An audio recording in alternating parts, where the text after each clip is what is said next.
Hello and welcome back to Quarterlight. Today we're going to look at another French classic car, the Citroen CX. The CX came out in 1974 and continued to 1991, a replacement for the Citroen DS. The release dates for the UK was 75, and I think in North America it came out in 1975 as well, and incidentally also the Estate came out in 75. There were three versions: the sort of fastback saloon, the very accommodating Estate, and there was also a stretched limousine version of this as well. It actually won European Car of the Year 1975. The CX was certainly well known for that hydro-pneumatic suspension system that really gave it a real magic carpet ride, which it became famous for. Although the name CX actually came from its aerodynamic slippery shape. Like the GS, the coefficient was very low, and it was based pretty much on C being coefficient and X kind of being like the x-axis of the longitude, how they measured drag, if you will. Obviously later on you had AX, BX to make them look like a range, but that wasn't the attention at the time. CX was just referring to how aerodynamic it was.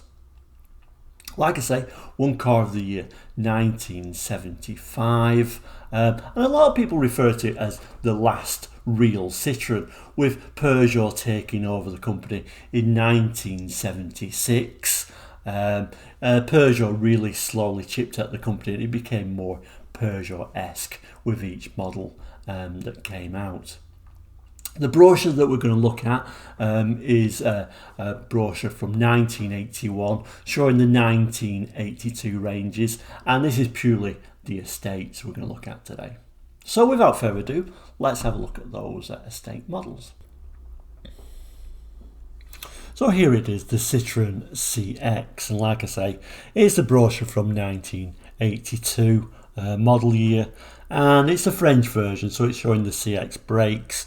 That would have been the CX Safari in the UK, and the CX Familiales, which is the 3-row 7-seater version.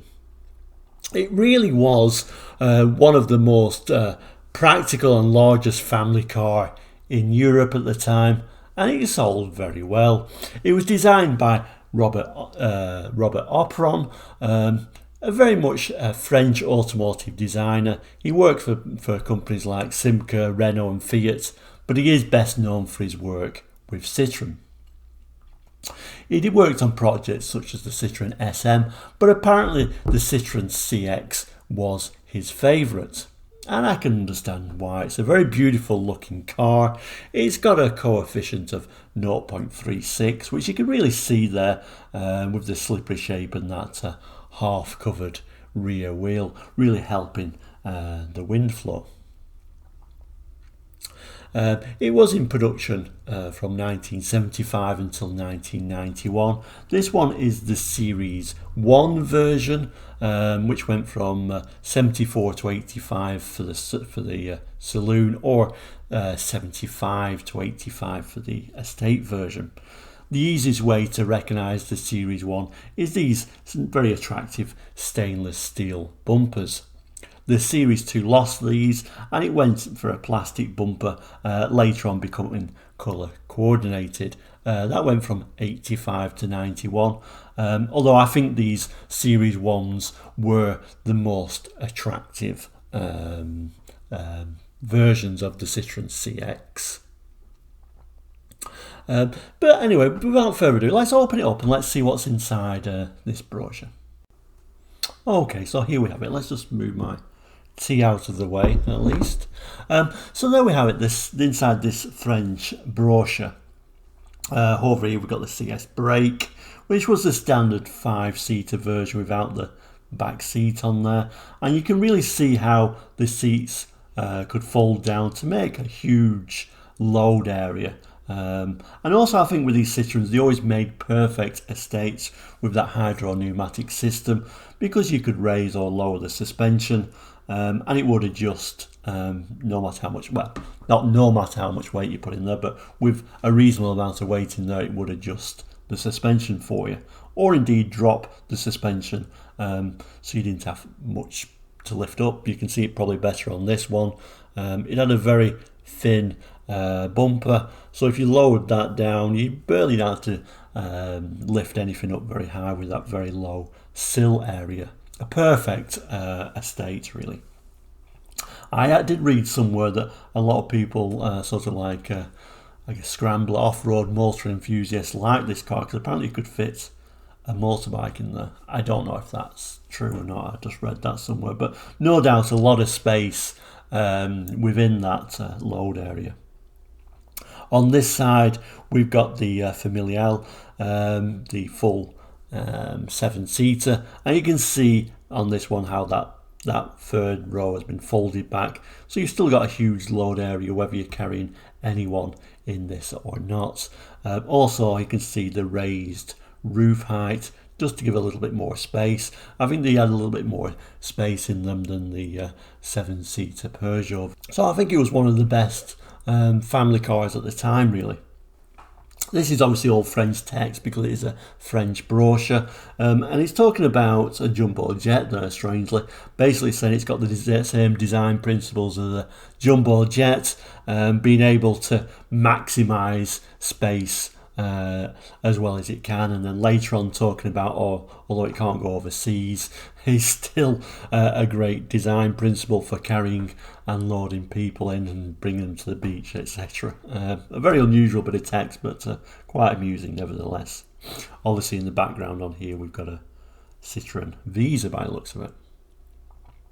On the back page, it's showing the usual specifications, again all in French, but we've got a 2-litre petrol, and we've also got the diesel versions as well. The diesels kind of got better and better to the end. You had the turbo diesels, which were extremely good cars. I think really the French diesels really became the best diesels in the world in the 80s. No particular dealer stamp on this particular brochure, however. So there we go, the Citroen CX, a real beautiful design, eventually taken over by the Citroen XM. The XM obviously took a lot of the ideas from the CX, like that hydro pneumatic suspension, which was carried over, but I never really fell in love with the design like I did with the Citroen CX.